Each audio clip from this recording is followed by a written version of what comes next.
And today we're happy to have Ruoxi Li from Pittsburgh University, and he will speak about Motivic classes of varieties and stacks with applications to Higgs bundles and bundles with connections. So please. Yeah, thank you for the invitation. It's my pleasure to be here to give the talk. So let me see. So roughly to say, we'll talk about three parts. The first part will be the Motivic classes of variety and stacks, and more specifically, we would like to concentrate on the finite characteristic case. And then we would like to give the formulas for the stacks of Higgs bundles, and finally, we would like to talk about the simplified formula. So first, roughly to say, we would like to talk about the Motivic classes or some logical invariants of the moduli stacks. And we have two sources of motivation. One is from the point counting over the finite field. And in particular, we have some computations for the Higgs bundles done by Moscovitch, Schiffman, and Melvit. And the other motivation is that in characteristic 0, the Motivic classes of Higgs bundles has been computed by Fedorov, Meyerweiser, Alexander Sogerman, and Jan Sogerman. So we have two sources of motivation, and we would like to unify them. And that's the reason we would like to concentrate on the finite characteristic and give the definition for the Motivic classes. So first, we go from the point counting over a finite field. So we like to count the rational points of algebraic variety. And for example, for the affine space, the counting is just q to the nth power.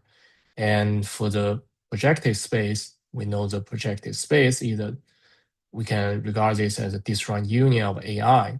So the counting is just the sum of the q to the I. And finally, to the GLN case, this is just counting all the invertible n by n matrices. And we know for the first column, we'll have q to the -1. And for the second column, to make them linearly independent, we would have q to the -q. And finally, we take the product. So that's how the examples we have. And now we can give a preliminary definition for the Motivic classes. And later we may call all the Motivic thing we have here Motivic rings. So we denote by mod var K as a group generated by isomorphism classes of varieties.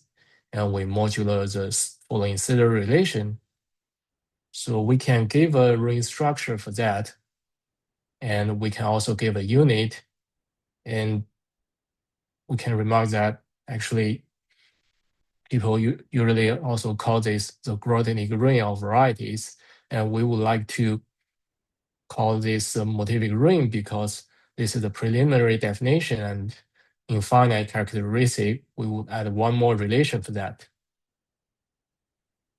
And the second remark is that actually for the scheme of finite type, we can also define the class just as a reduction version of the scheme. So now we would like to see why this is useful. So we have the following lemma, roughly to say when we have a function on the isomorphism classes of varieties, and we have the Sitter relation, then we know the function factors through the Motivic rings we have. And we have following examples. Like for the point counting, we know the counting factor through as a class is sent to the number of rational points. And we have the Euler characteristic. This is defined as an alternate sum of the dimension of the homology. And finally, we have the Hodge-Deligne polynomial, and people may also call this the E polynomial. This is defined as an alternate sum where the coefficient is given by the so-called mixed Hodge number when it's smooth projective variety. So this realization gives the reason why the Motivic classes is useful. And of course, we would like to do some computations. So we denote by LZ class of the A1K people may also call it the Lefschetz motive. So as we learned before, we can try to break the varieties up into the pieces and compute for each part. So we have the following example just like before, and here we just replace the Q by the L, and this will be the same result. So now we have learned some basic definition and computations for the Motivic classes. And of course, we would like to have more techniques for that. So still we go back to the finite field case. So we recall the definition of the local zeta function. And you can see that there's one problem that for the Motivic rings, we actually fix the field K. But for here, when we change the K, the field is changing. So this will be a problem, and we need to have the following proposition.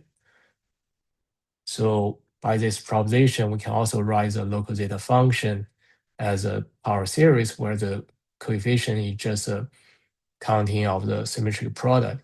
So the symmetric product will just be n copies quotient the permutation group. And also we might remark that the symmetry 0 is just denoted by spec K. So after that, you can see by this proposition, we can fix the field to be FQ. And we can give the definition, the Kapranov's Motivic zeta function, just as a coefficient will be the class of the symmetric product.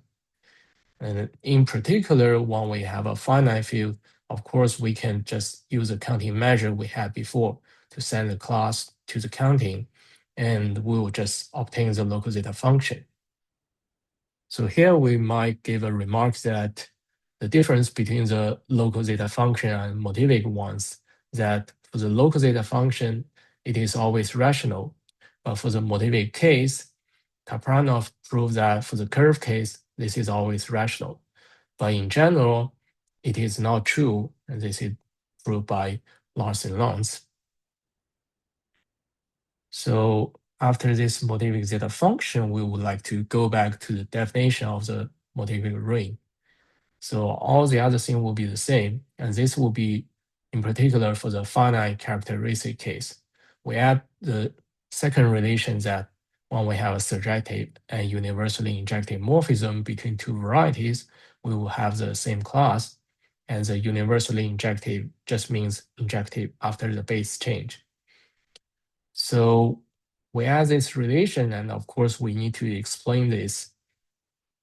And first we would like to explain that in characteristic 0, actually for any morphism of the second relation, we can have some stratification, and after the stratification, this will become an isomorphism. So the definition coincides with the preliminary definition. And that's the reason why we don't have this in characteristic 0. And we would like to scheme the lemma for that. And we would like to have the second part about the remark, why the second relation is non-trivial. So we have the following example, where we have an elliptic curve, and we have the Frobenius twist. We know this is denoted by a fiber product of E and spec K over the spec K. And the morphism from spec K to spec K is given by sending lambda to the p's power. So we have the relative Frobenius morphism, and this will be surjective and injective, universally injective. So we have the same class. But in general, they are not isomorphic to each other unless we take the field to be Z over PZ. And we show this by compute the J invariant of the elliptic curve.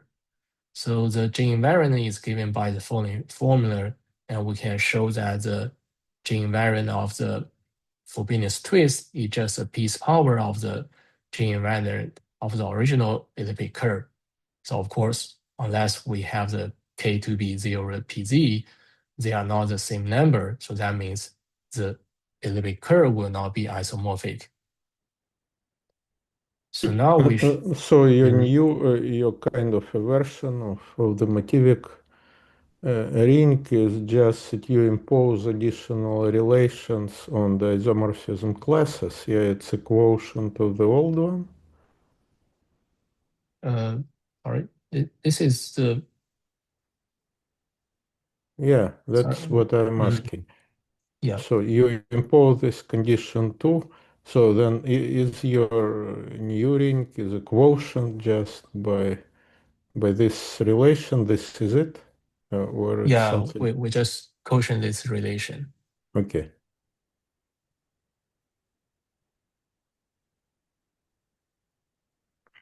And then we would like to show why we need to quotient this relation. The reason is that we would like to extend the Motivic zeta function to the Motivic ring. And you might see that actually the Motivic zeta function, we just define it as for the quasi-projective variety. And we would like to have some property for that.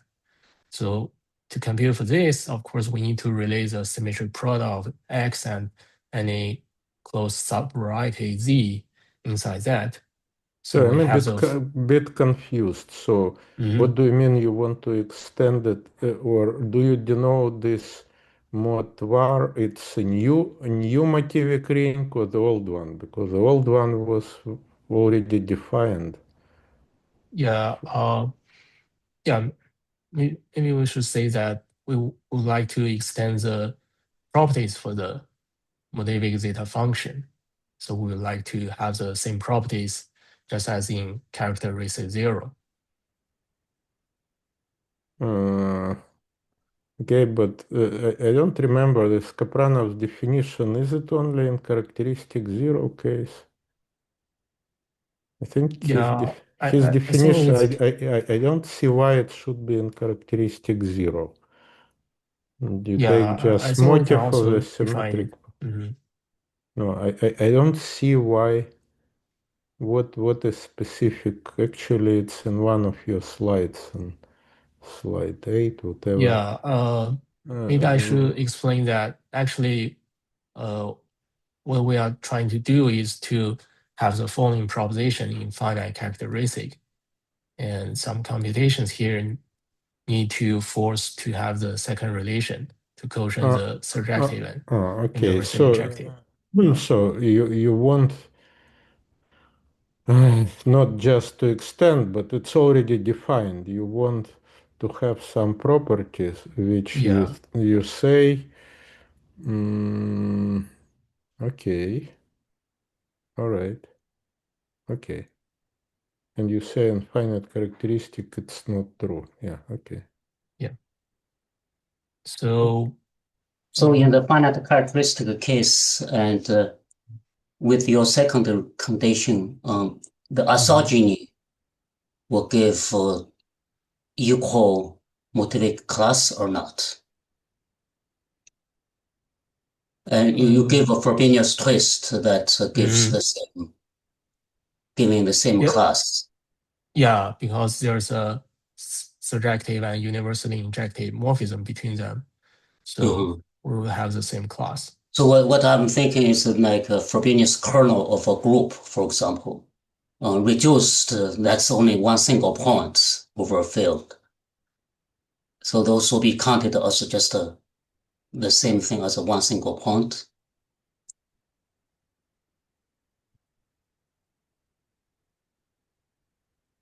Yeah, sorry. I don't really understand that well. Mhm.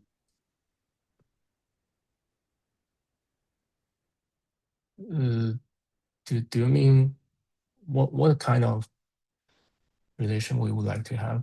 Sorry. I mean, in your definition, probably you want to have that zeta depends on the class of the whatever variety in your new in the Motivic ring. Yeah, so Mhm. in particular, you can have non-isomorphic things which give the same. Yeah, Yeah. Okay. yeah, that's All right. right. Go ahead. Yeah. Mhm. And we have the following lemma, roughly to say we have the quasi-projective variety and we have the G group and act by automorphism. And In our case, usually will just be the permutation group or the product of permutation group. And we have the I from the X to the X over G to be the quotient. And we would like to show that in the Motivic class, Motivic ring, actually, this will be preserved, the quotient will be preserved by the zeta relation, and we'll have the following equality. So we would like to quickly show why this will be true. Roughly to say, when we have the projection, and we can write this as a pi z and pi x minus z. So the next part is like why we need to have this relation, because we have a surjective and universally injective morphism between the z over g and pi z. And that's the reason why we add this.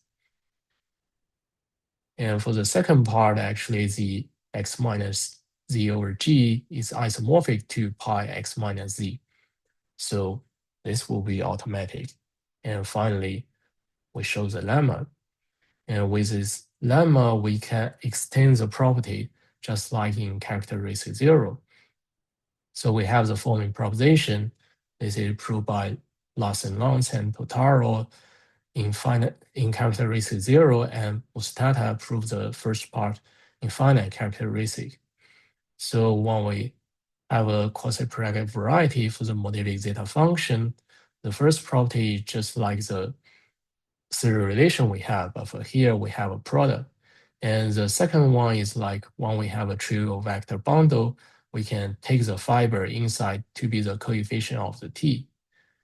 So that's the two properties we have for the computation of the Motivic zeta function.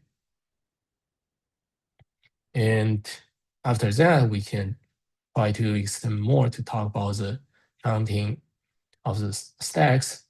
And so when the group action is not free, when we have the quotient may not be a variety. And in our case, usually we just concentrate on the algebraic the algebraic stacks. And this will be the generalization of the variety, where for each point, we would like to have the non-trivial automorphism. And we have some examples like the moduli stack of curves, moduli stack of the vector bundles, and in particular for today, we will have the Higgs bundles, and maybe if we have time, the bundles with the connections. So first, we would like to define the point counting over a finite field. So this is called the volume as a weighted sum over all the FQ rational points. And here we know the counting is 1 over the automorphism. And in particular, we know for the variety case, the automorphism will be trivial. So we just have the count to be 1 point. So when we have this definition, you can see that in general, we might have infinite sum. So this may not be convergent. So we'd like to concentrate on the, for example, the stacks of finite type. In this case, we would have a finite sum. And for the stacks locally of finite type, we would like to have some restriction for the original stack. For example, to only concentrate on the semi-stable objects. In the later, we'll talk about this. So when we have the counting, we can give the definition about the Motivic ring of stacks. So we will concentrate on the algebraic stack locally of finite type, and we add one more relation called the affine stabilizer condition, and later we will explain why we need this. So the definition is just like before, and this is generated by the isomorphism class of stacks of finite type. So we add one more relation that when we have a vector bundle of stacks, we would like to force them to have the class to be the trivial vector bundle.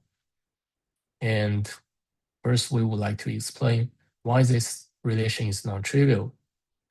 So for the variety case, we know every vector bundle will be the risky locally trivial. So we can pass to the stratification and show this is true.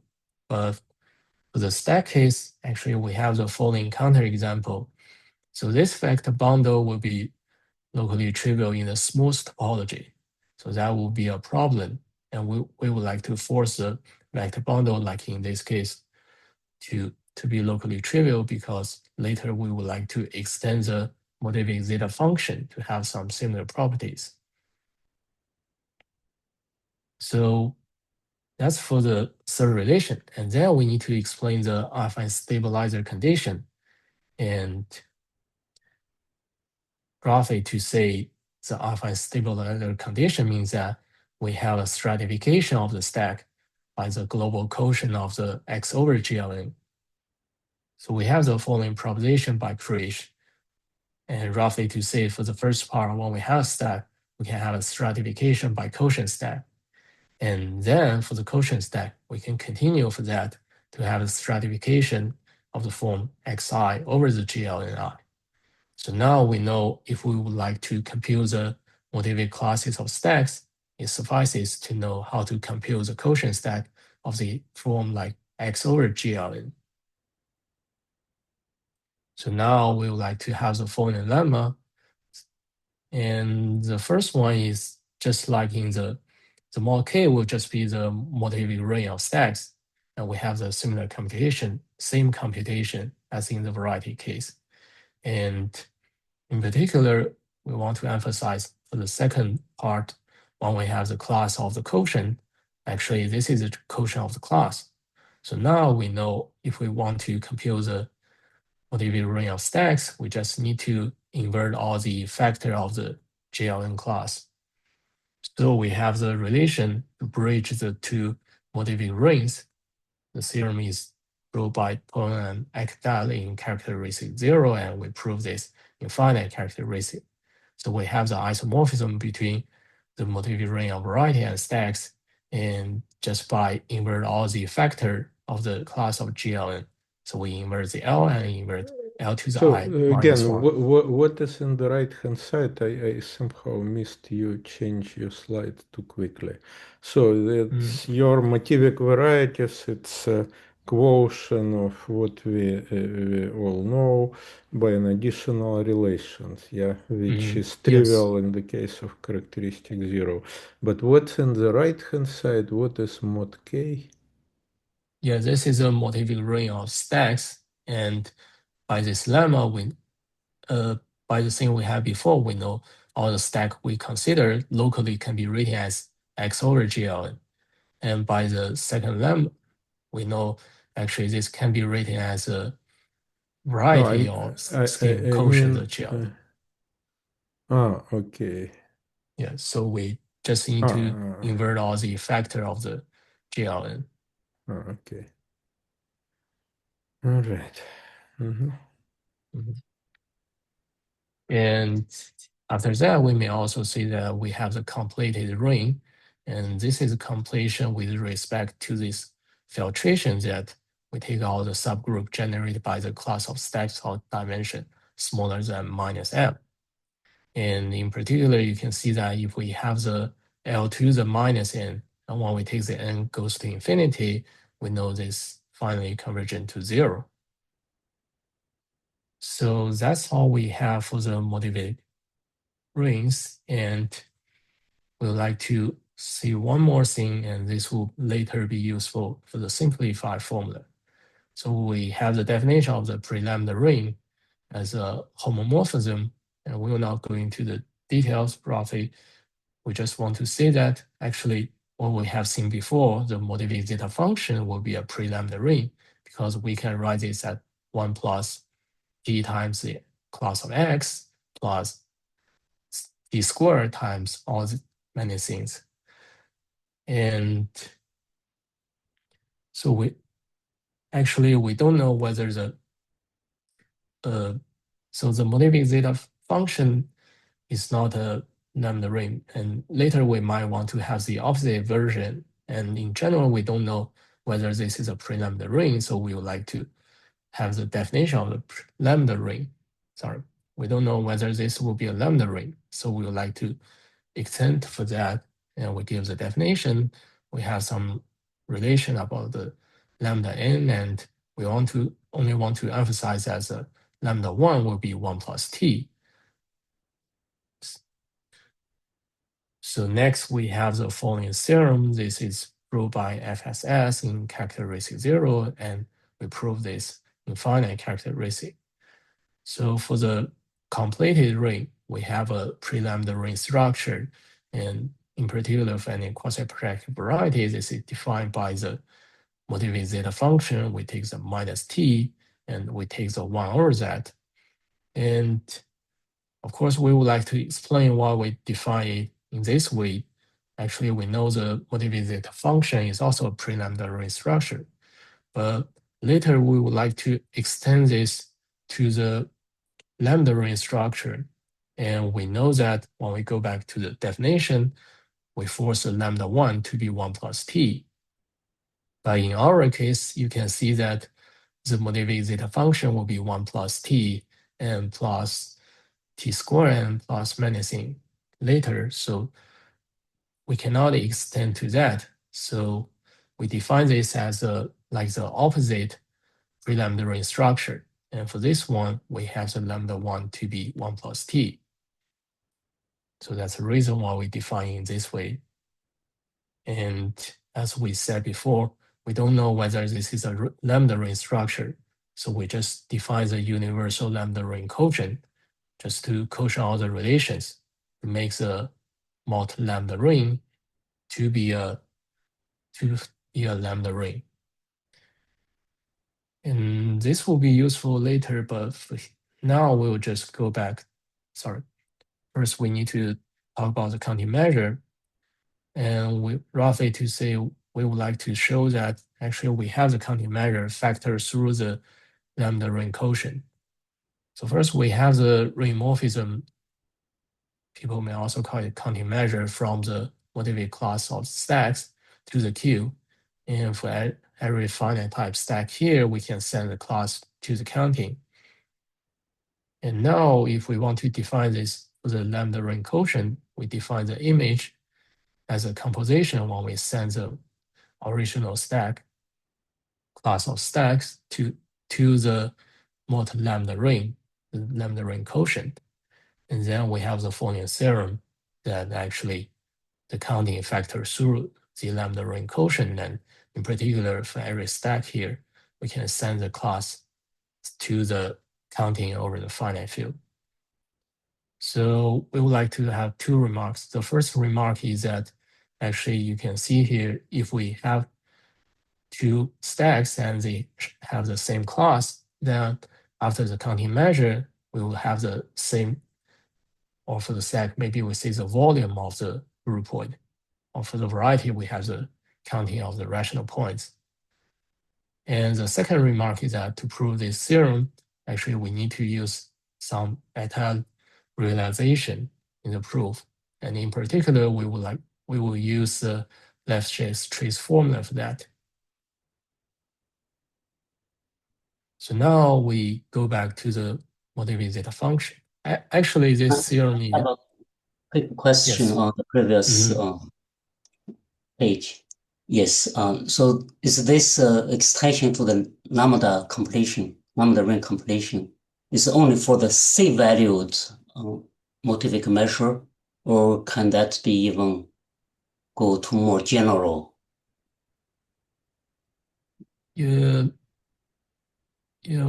Actually, we just define this for the when the field is FQ. Yeah. Well, but in terms of, you mean the ring, you could take Motivic measure could take a value in almost any commutative ring, provided that the measure satisfies the addition and the multiplication conditions. Yeah. So do they also factor through this lambda ring, or you didn't think of that question? I think they might also, they might also factor through the lambda ring, but for the theorem we cannot have the counting like this one if we take out the fields. Yeah.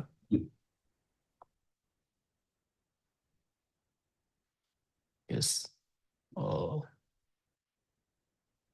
Okay.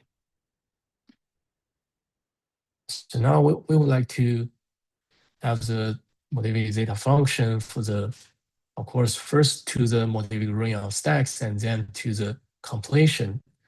So this theorem actually is just a theorem we've seen before. They are equivalent to each other, but here we just use a Motivic zeta function to make this more simpler and more specific. We can know how it factors, how it goes. So when we have this extension and we know for this preliminary ring structure, we have some similar properties. And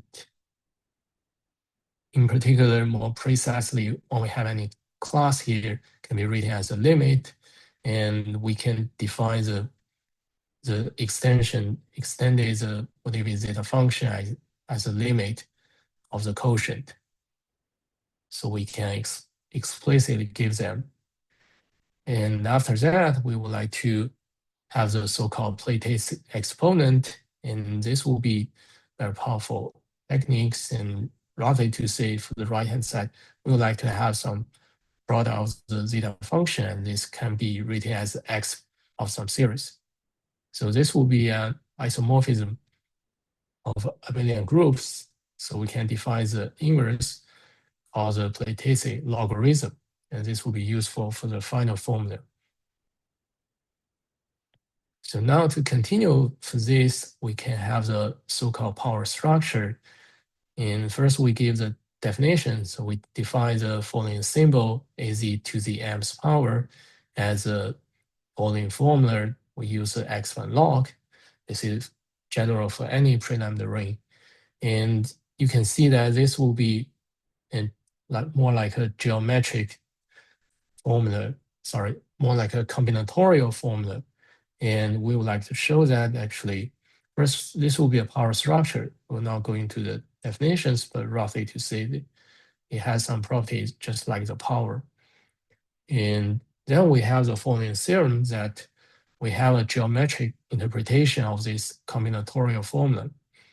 So for this theorem, when we have the az to the m, actually, we can write as a power series like this, where we might just have some. No, this theorem is known for a long time. I mean, it's certainly not us and not you. First time I saw it in the one of the papers of Gussein Zadeh. He did it, of course, over complex numbers, but it's not really, it's not a big deal. Okay. So maybe you mean some other theorem. Yeah. Okay. Yeah, I mean, okay, to be more precise, yeah. Oh, yeah. Of course, he did it for varieties, not for stacks, but it's not a big deal to work with stacks. Actually, the only new thing which so far it's your kind of a variation of the definition of the Motivic ring with this additional universally injective things. But probably the value of this new definition is that you can extend this Platistic calculus for this ring, because the definition of the Motivic ring of stacks over any field, it's very well known. Again, before you, before whatever, anyway. For stacks, for constructible stacks, for int stacks, but the Platistic calculus extension of that, like Platistic exponent or power structure to these rings, that's indeed I haven't seen in the case of finite fields. Yeah. Okay. Okay. So it's. Yes, thank you for the comments. So after this, we'll finally go to the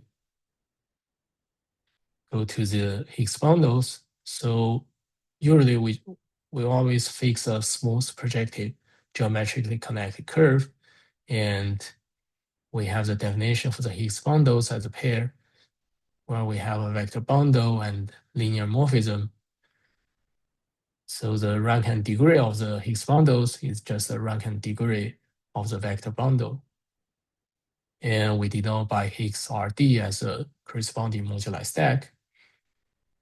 And we would like to say that this stack actually is locally of finite type. And compared to the vector bundle case, we denote by bond D as a moduli stack of vector bundles. We know this is proved by Brand and Dillon that actually we have the formula for this moduli stacks, so this will be convergent. But for the Higgs bundle case, this will be divergent. And that means we need to have some restrictions. In our case, we would like to restrict to the semi-stable objects. So first we give the definition of the semi-stable. This is just like for the vector bundle case to define as a ratio to be smaller than the ratio of the original degree over rank. But for here, for the sub-bundle, we need to have them to be preserved by the morphism phi.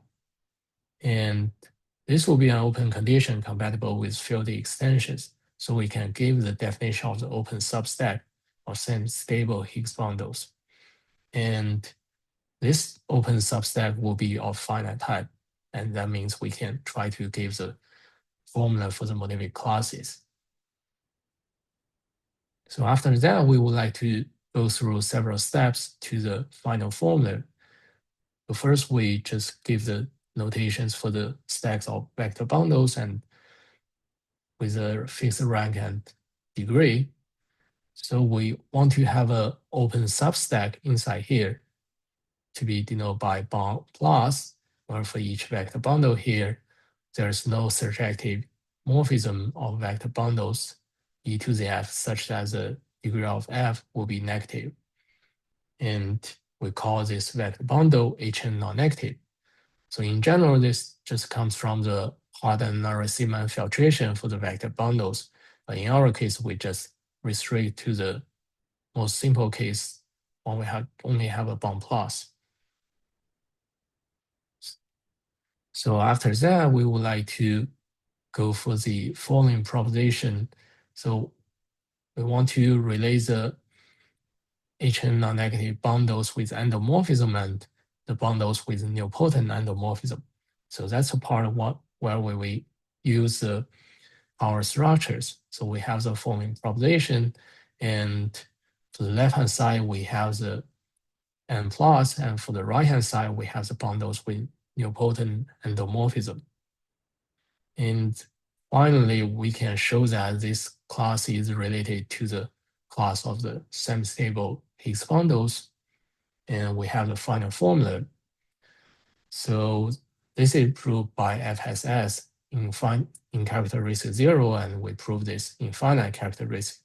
So for the first part, we know this is controlled by the HRD, and we would like to explain why this is periodic. The reason is that we can always tensor with a line bundle. For any semi-stable vector Higgs bundle, we can tensor with a line bundle of degree 1. And it shows that when we tensor with that, this will also be a semi-stable Higgs bundles with a rank R and degree to be D plus R. And that's the reason why this will be periodic, because we can have an equivalence between two moduli stacks. And the HRD is given by the following formula, so it's controlled by the BRD. And the BRD will be given by the following formula, so we will not have time to explain this explicitly, but later we will give a simplified formula, and we will give the simplified one explicitly. So for this theorem, we can see that actually this generalized cases we have, like the E polynomials over characteristic 0 and the point counting over the finite characteristic. So this will be a general statement we have for the Higgs bundles. So that's for our counting, and we would like to have a simplified formula, but we will just quickly go through all the notation for that. So we recall the Kapranov's Motivic L function, just defined as this. We have Motivic zeta function times something, and we'll also use this in the lambda ring quotient, and later we'll give the formula in the lambda ring quotient. And then we have the so-called the generating function omega mod. So I will not explain why it looks like this, but roughly to say that this comes from the so-called the HLV function conjectured by also Letelier and Rodriguez-Vegas, the polynomial of character variety, and later Melly proved this. So we know there is some relation between the character variety and the Higgs bundles, and that's like an intuition why it looks like this. And of course, this will be for some rotations. And just like before, we can also define the lattice exponent and logarithm for the lambda ring quotient. And finally, we want to have the notation H mod. So this notation will not explain it in details, but by some theorem proved by Mellit, we know that this will be a polynomial in Z, and that means we can take the evaluation for this H mod. And finally, we go to the simplified formula. So in characteristic 0, actually, this is just a special case proved by FSS for the parabolic Higgs bundles. And we would like to give the theorem roughly to say the image of the Motivic class in the lambda ring quotient is just given by the coefficient WR with a following formula. So you can see that actually this H mod will be a polynomial, so we can take the evaluation. And finally, we have some computations to give the final formula. So one of the advantage for this theorem is that we can go from this formula to the point counting over the finite field.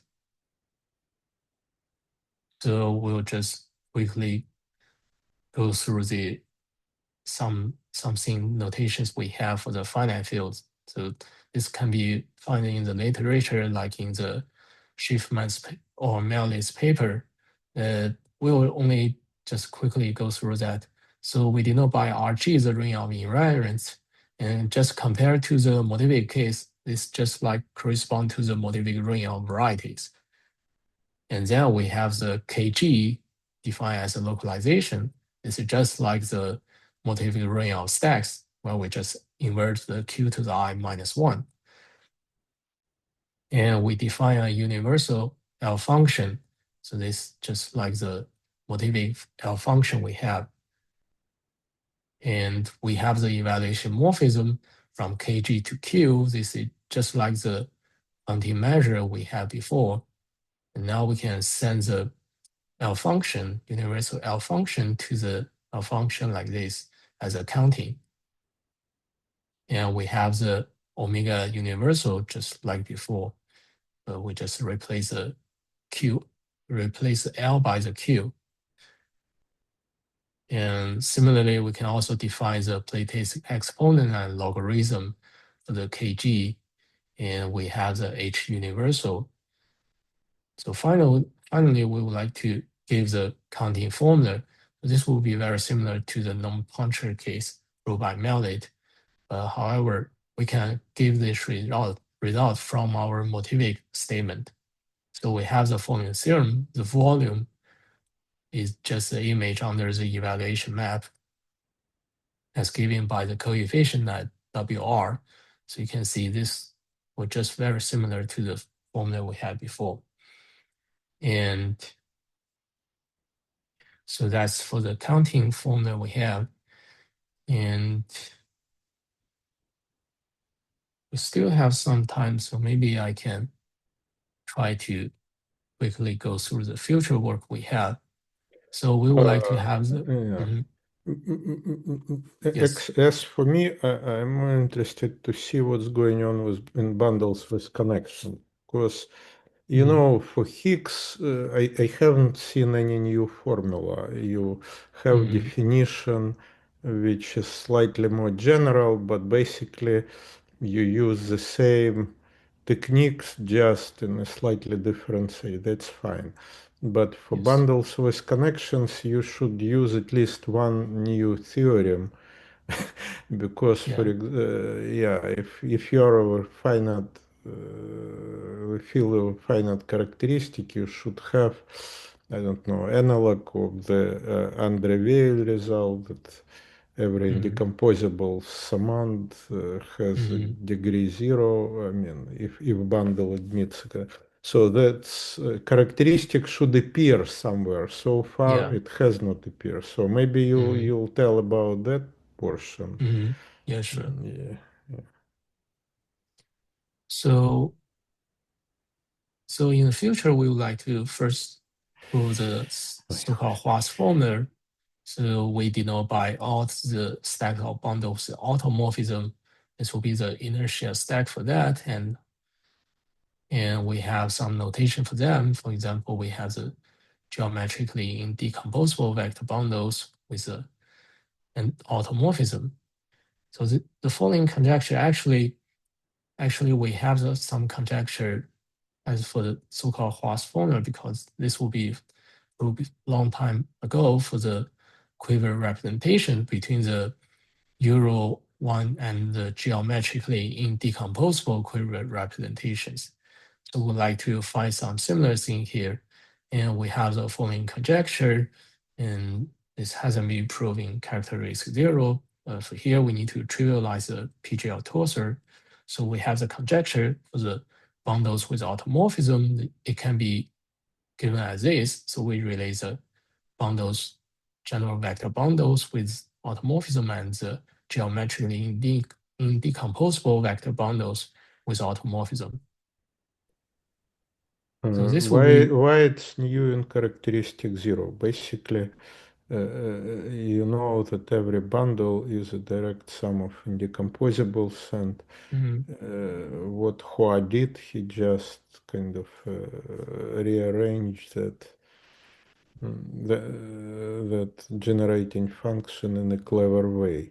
Are there any new ideas, or it's just a conjecture? You have no evidence except of Hua formula for quivers? Yeah, we try to prove this conjecture, but it turns out that as for now, it will be harder to compute for the automorphism class. There are some lemmas that when we do for that, for example, even Yeah, in but the what's behind of this conjecture except that every object is a direct sum of indecomposables and remains such after going to algebraic closure of the field. So you say that it's new in characteristic 0, but even, I mean, for me it looks not very surprising. So what's new about conjecture? I would say it's expected. Maybe somebody else can comment on that. Zhongzhu or Roma. So it's kind of. I try to feel how this link with was. This is completely looks to me a different formula. For me, not, but maybe.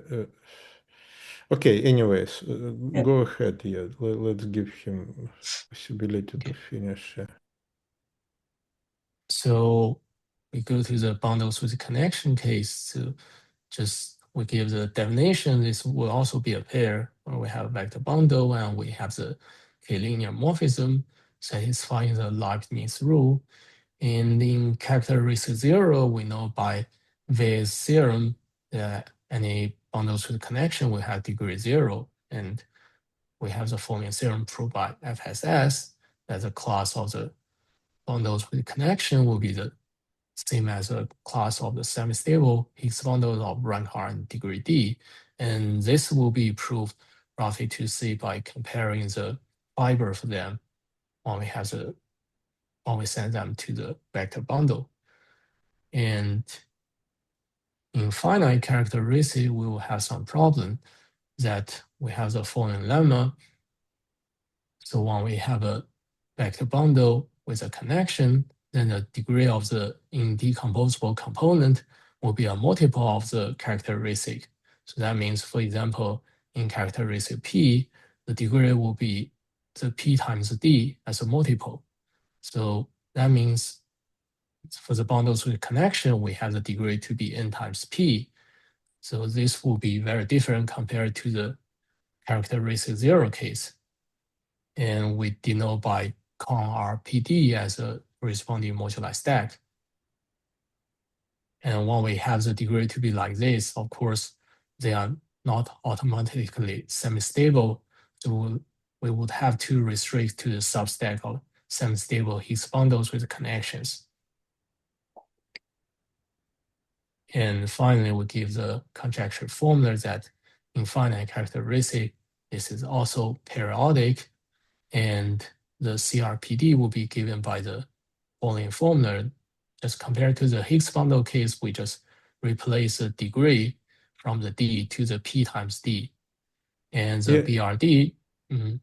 No, I missed somehow. There is no analog of the equality of the Motivic classes of stacks and characteristic P, whatever you call the theorem, that motives of connections is the same as Higgs bundles semi-stables on degree 0. Is there analog of this result, or there is no? And you do computations in different way. Yeah, I think compared to do you mean this theorem? Yeah. This theorem, it's kind of, you can convince yourself very quickly that it should be true for different reasons, but either analog of this theorem and characteristic P. No, I think for our bundles with the connections, we know the degree just by this lemma will be a multiple of the characteristic. So that means this will not be automatically semi-stable. So this will be a problem, and we need to restrict to the semi-stable one. Yeah, but I do not see the result that relates connections to Higgs bundles in your slide, so that's why I'm asking. Yeah, I think we didn't release that. Yeah, this will be given as a different formula. I think they're kind of different.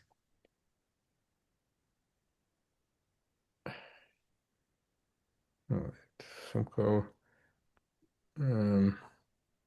So, which means that you do not have theorems about Motivic classes of bundles with connections.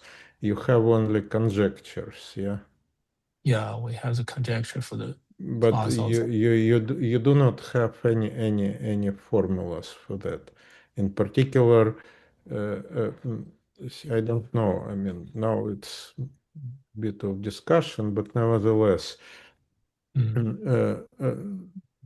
kind of you can convince yourself in characteristic 0 looking at, I don't know, like maybe, I don't know, non-abelian Hodge theory or something like that, that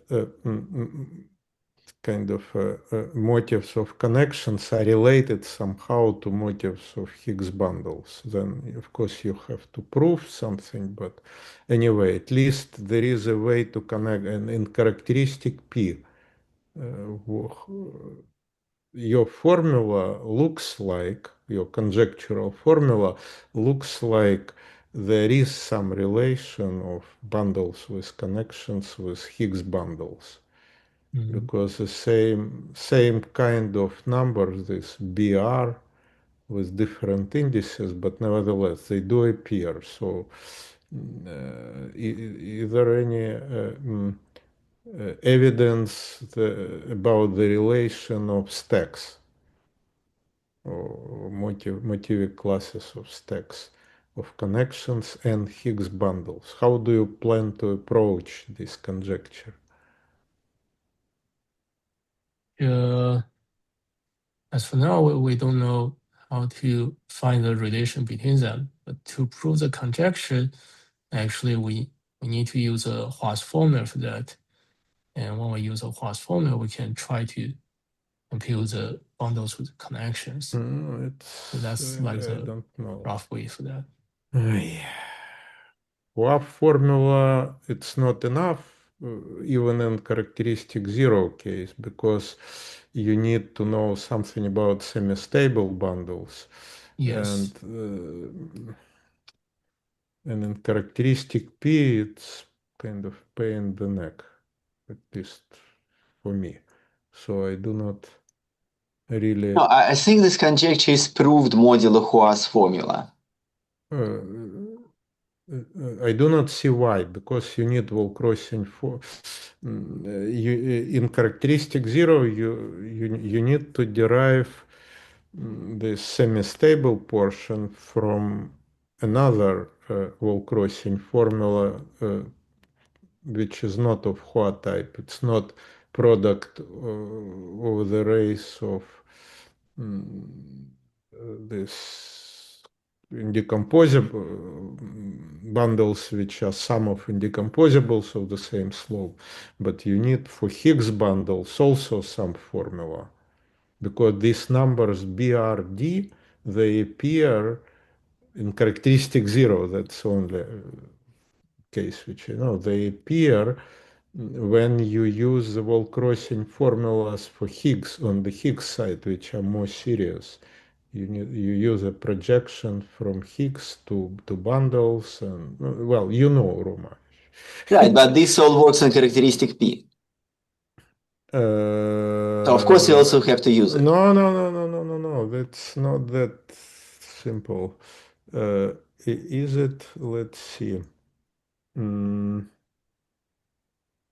Maybe it is. Yeah, maybe it works in characteristic P. Yeah, thanks to Mozgovой and Schiffman for Higgs bundles. Yeah. So, which means that they say, okay, and now how you connect, again, how you connect anything which you know about Higgs bundles with something which you know for bundles with connections. There should be some fact which connects to computation. So you do it independently. Actually, we just do it independently, but maybe we can try to see if there are any relation between them. No, but there is the same theorem saying that a bundle has a connection if and only if. So Roche can correct me. I guess if and only if every component has every summand has degree divisible by P.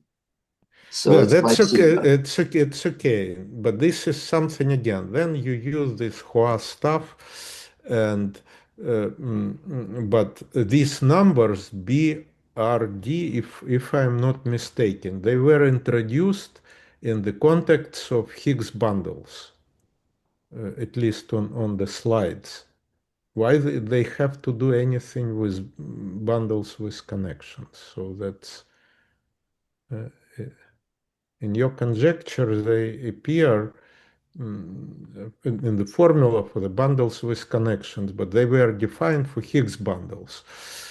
Yeah, this BRD, whatever. Yeah, I think the BRD is just given. Yeah, you see, it's something. No, it's conjecture, but I mean, previously when there was not a conjecture but a theorem, these BRD were defined in the context of Higgs bundles with some plethistic calculus, blah, blah, blah, but Higgs bundles. And now the same numbers appear in completely different situations. So why those numbers appear here? What's the reason? Yeah, I think the BRD is only related to the class of vector bundles with nilpotent endomorphism. So, so actually Okay. we'll just do separately relate the bundles with connection Higgs bundles to these bundles with nilpotent endomorphism. You can do it in characteristic P.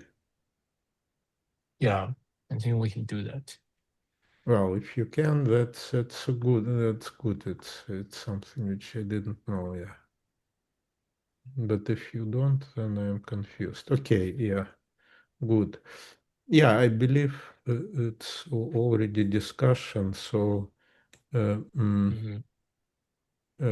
so questions from the audience. Maybe, I don't know.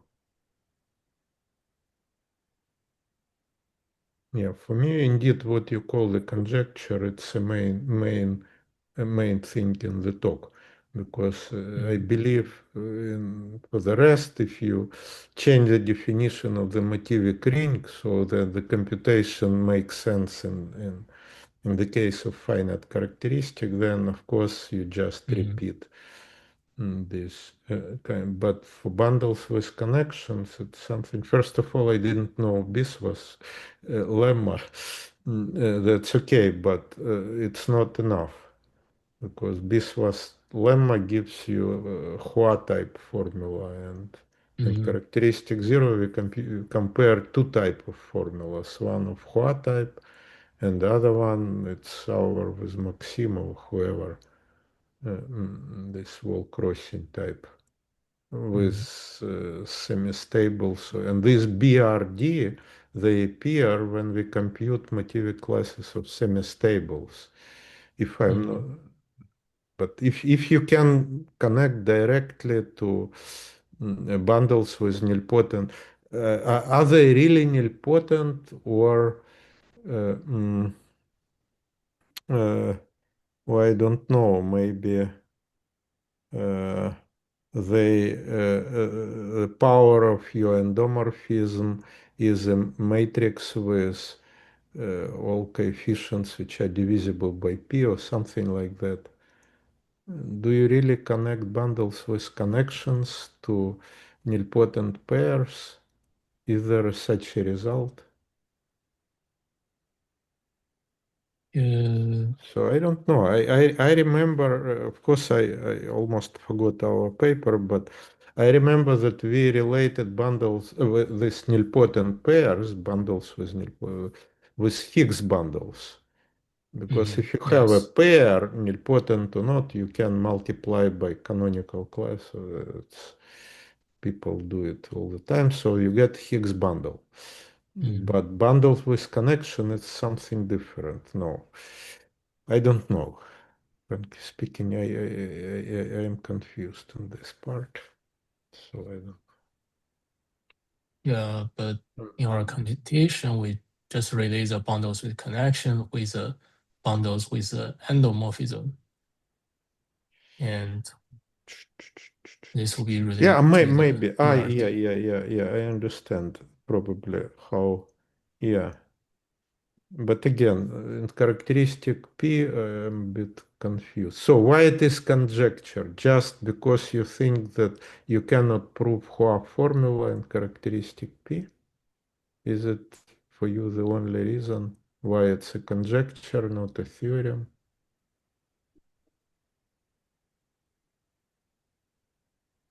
Yeah. Rom, maybe you can So as comment. far as I remember, Hua's formula is the only problem, right? So we have different memories about our joint paper, but but yeah, Hua formula was a problem. Yeah, that's true. But Right, we couldn't prove it actually when we writing yeah, FSS1. yeah, but was it the only problem you see in characteristic? So as far as I remember, for this conjecture, which is on the board, it's the only problem. Maybe Ruoxi corrects So, me. but then the logic is that you have a bundle with connection and any whatever characteristic, zero or not, then you what? You have, of course, a map you project to bundles, forget the connection, and you want to compute fiber. And somehow you manage to compute fiber. I mean, very, very rough. Yeah, well, I mean, honestly, Ruoxi should remember it better, but I think it's something like in our paper, it was product over this, we called it isoslopy. Yeah, but which was kind of replacement of Hua's formula, in a sense. Yes, for me But it here was you can do exactly. it because it's not really isoslopy. It's like all slopes are divisible by p, which is a Yeah. more I mean, complicated I condition. mean slightly different thing. Like what I mean, that if you consider nilpotent pairs, then whatever Higgs bundles, it's basically the cotangent. Well, even roughly speaking, it's a cotangent stack for that. It's roughly speaking. For bundles with twisted cotangent stack. So conceptually it's like this. But when you are in characteristic P, is it all true? Yeah, it's the same, except that you have the kind of different condition for the existence. But, well, okay, so if a vector bundle has a connection, then it has as many connections as it has Higgs bundles. Yeah, that's what I mean. That's true, of course. Yeah. It's Okay. still a fine space. Okay, but it's not isomorphic to the fiber which comes from Higgs bundle, so it does. It is isomorphic It is isomorphic. Then if I'm it's non-empty. yes, same. Yeah, for connections, yes, but you have this Biswas story. Okay, but then why you do not have equality of Motivic classes for Higgs? And bundles with connections with restrictions on the degree, like semi-stable Higgs with degree divisible by p, maybe exactly p instead of 0, and bundles with connections. No, probably you should have both PD on one side and whatever. I mean, On because the there is this direct sum condition, right? So if you have a like degree 2 bundle of rank p, it can, okay, right, it can be direct sum of things of degree 0 and degree p, and then it has a connection. But it can be a direct sum of things of degree 1 and degree p minus 1, and then it has no connection. Yeah. All right. Okay, yeah, I see the difficulty. I don't know how to resolve it, and probably you also do not see it because it's a conjecture. Okay, great. More questions or comments from the audience? Yes, this probably will be a ridiculous question. So why only do on the curves? What's wrong with the higher dimension? Where the Yeah, difficult lies? it's good. It makes my day. Yeah. Yeah. So in I our understand problem, that the moduli Uh, of just forget about Higgs bundles, but just the vector bundles yes, that's what I is a wanted to question. say. Forget Mhm. about But it's locally, I mean, can you take the quotient stack what it might look like? Or, no, you can try to define. It's a question maybe not about definitions. It's a uh-huh. question about computations. Yeah. But some people probably know something about this, like this guy, I think it's in Edinburgh. What's his name? What did he do, maybe? Maybe Morrison? Who? No, first, No? no. Maybe, since I have not I heard mean, there are about people him. who are thinking of calculating of some things. It's kind of, I don't know, related to. No, I don't even know. It's a very good question. Yes. So Well, I saw recently on It's Superman, they it's are very working on surfaces now. no. It's a first of all, it's different thing. So here we are working, they are working with constructible sheaves on the stack. It's usual whole algebra. Schiffman and other people, they work, it's cohomological whole algebra, and they are not first. Kapranov and Vassero defined this cohomological whole algebra for surfaces. And actually, again, it's not kind of big deal. But first, cohomology, in some sense, it's easy. And second,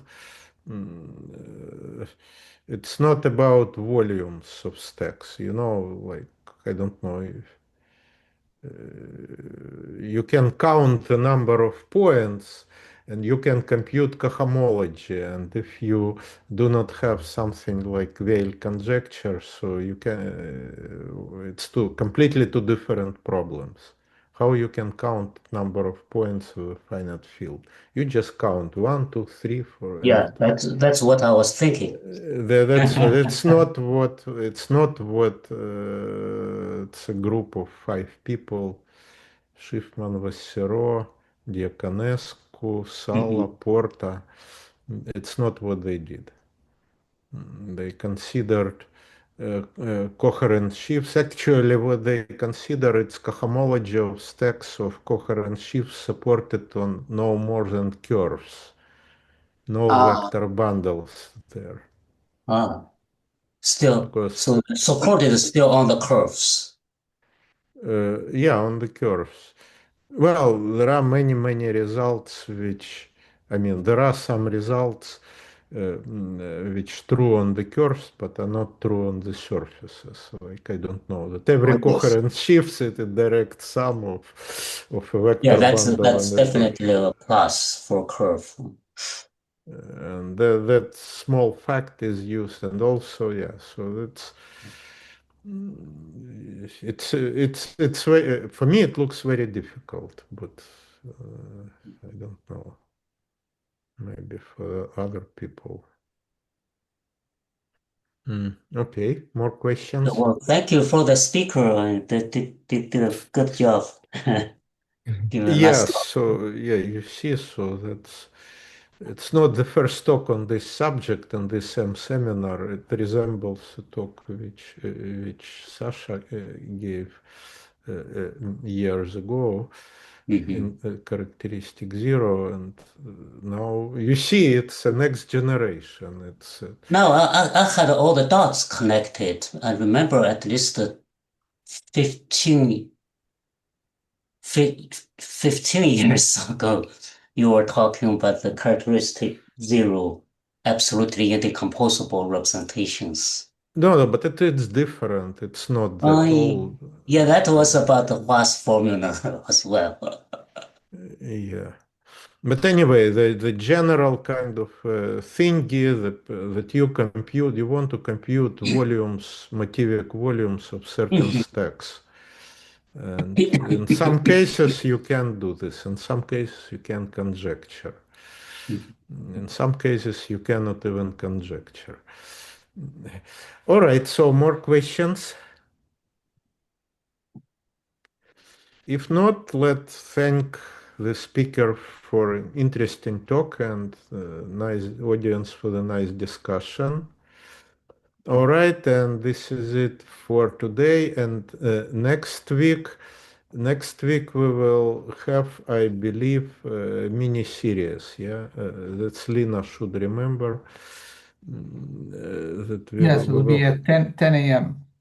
at 10 a.m. Yeah, European speaker will talk about Gromov-Witten theory, I believe.